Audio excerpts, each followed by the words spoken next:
Un šodien, tā kā mēs runājam par šiem 13 killeriem, ja, tad, teiksim, runājot par bērnu audzināšanu, man ļoti patīk angļu tāds teiciens. Angļi saka, ka audzināšanā ir ļoti svarīgi 3T. Time, talk, touch.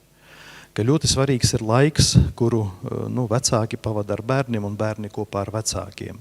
Ja, kad šis laiks kopā pavadītais, viņš dod bērniem drošības sajūtu, jo tā ir jūsu klātbūtne, jūs esat blakus.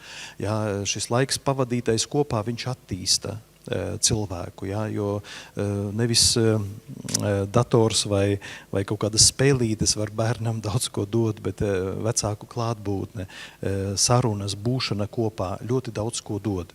Tādi piemēri, 2 piemēri no dzīves, to jau stāsta pieauguši cilvēki, lai mēs redzētu šo saikni, kādā veidā mēs ietekmējam viens otru.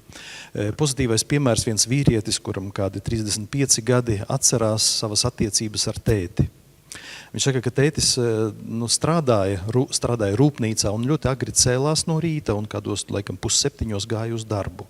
Un ļoti vēlu vakarā atgriezās, kad bērns jau gulēja.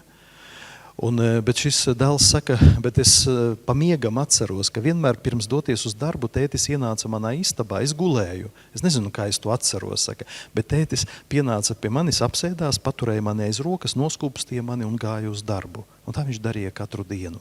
Viņš saka, mēs ar tēti kontaktējamies tikai sestdienās, svētdienās, bet saka, bet man ir šī apziņa, ka es viņam biju svarīgs.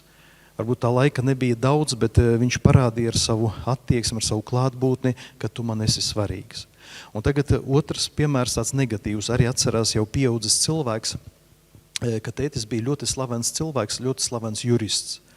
Un viņš, kad atnāca no darba mājās, viņš ieslēdzās savā darba istabā, aizslēdz durvis un teica, ka lūdzu man netraucējiet, jo man ir daudz jāstrādā. Un dēls saka, un es tētim pa vakariem rakstīju vēstules. Un viņām tētim paliku apakšā. Un saka, dzīves laikā es uzrakstīju vairākas 20, 30 vēstules. Un saka, ne uz vienu no šīm vēstulēm tētis man neatbildēja. Un saka, es nesu savā sirdī ievainojumu, ka es viņam nebiju svarīgs.